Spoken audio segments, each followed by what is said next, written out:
morning and happy Aloha Friday. It's Randy Hatada again, tuning in from Expand Realty, and I wanted to share with you some of the trends going on with the real estate market and some updates about our Las Vegas real estate market as well.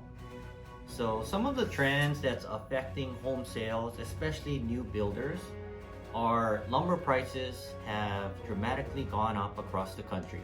They've gone up to the tune of 400%, which then equates to, on top of a high demand, higher ask prices from the new builds. So that's currently happening. Another huge increase in price countrywide is chlorine tabs. And chlorine tabs have gone up about 300%. And how does that affect you? If you have a pool or anywhere that there is a pool, pool maintenance has gone up. And so if you're a pool owner or part of a complex or maybe even a hotel that has pools, their expenses have gone up, which most likely they're gonna pass that expense on to you as a consumer. So that's happening. The other thing that has gone up dramatically is appliances. And if you haven't heard, there's been an appliance shortage since the beginning of COVID, and a lot has to do with the overseas manufacturing plants and then transportation of all of the above. What new builders have done is they normally carry a large stock of appliances in warehouses to avoid delay and allowing them to streamline closings and the building process.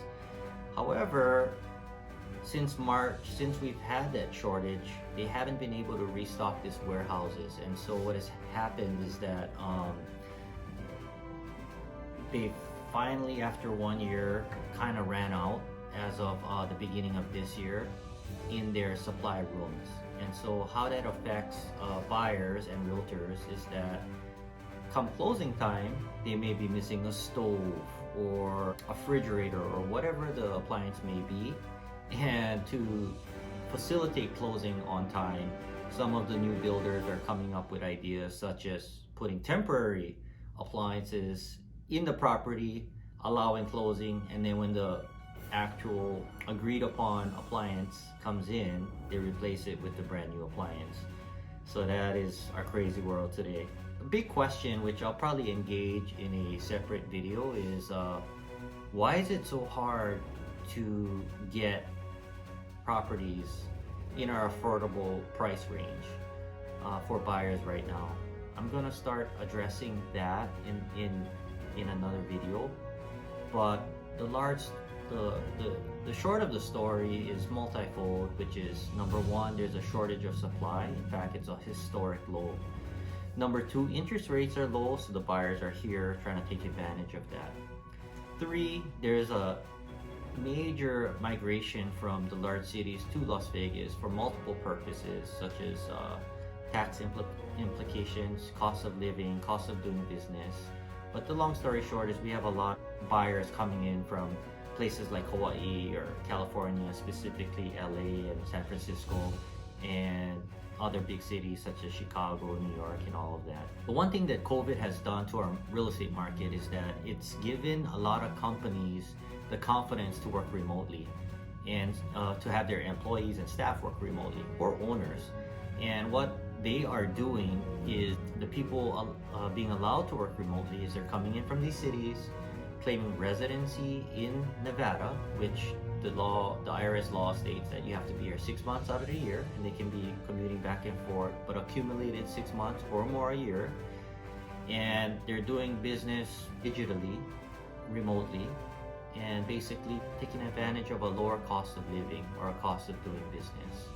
And to give you an example, Hawaii has put on an income tax to people making $200,000 or more, from 11% to 16% state income tax.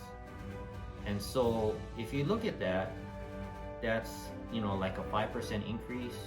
And if they move from Hawaii, unfortunately for Hawaii, there's a 16% savings to come to a state like Nevada where there is no state income tax. So a lot of people are taking advantage of that. And if you do the math, 16% of $200,000 or more equates to a lot of money, and theoretically, depending on their income, pays for their house that they're buying here. So that's another reason. But the biggest reason our hedge funds are back in the market, they're buying properties, and their budgets have gone up, and that's why they've affected our median price point, which we'll talk about soon. But hedge funds who had caps at $325,000 cash purchases are now up to the $400,000 level. Thus, they're competing with our homeowners who are struggling to get houses, utilizing financing and doing a lot of desperate measures to get approved, such as paying 10, 15, 20 plus thousand over market and waiving appraisals or putting appraisal shortage allowances in their contract. So that's a huge trend going on here in Southern Nevada. Going into our real estate world, I just came out of our board of directors meeting yesterday, so it's all fresh in my head. We are up to 15,600 realtors, and so the realtor numbers are growing. And I guess as our market gets crazy, a lot of people are becoming realtors. So this could be good or bad, but the fact is that the realtor count is growing. As far as COVID in general, our COVID doses here in Clark County are up to 786,000. 786,000. That's for doses initiated. And as far as double vaccinations or doses completed, we're over 500,000 people in Clark County. That means that over 1/4 of our people are fully vaccinated. So it's a huge deal, and we're very excited about that.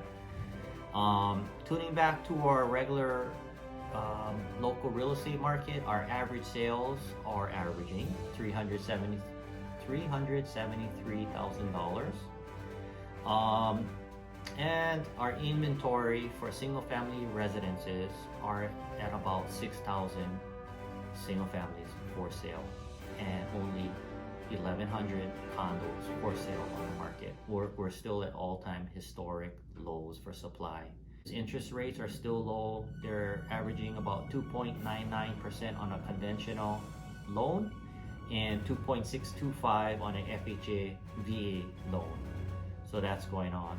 And the last thing I'll leave you with is a tip so that you don't get scammed. And what just happened to one of our tenants that we managed the property of yesterday is someone came knocking on their door claiming to have rented that property through Airbnb and already paid their deposits. And our tenant simply told them that there's no such thing and he's the current occupant and you've been scammed. So beware, everyone. I think what has happened is that some scammers had took an old Airbnb post, somehow redid it, scammed someone who was willing to do the short-term rental, took their monies, and it was an invalid property. In other words, they did not own or control that property. And so beware, because this is going on today. I'm sorry I didn't have better news. But other than that, it's a beautiful day here in Las Vegas. We're averaging somewhere in the 80 degrees, nice and sunny. The fish are out in Lake Mead. So I like to at least end with a nice note. Happy Aloha Friday. You guys take care and stay safe.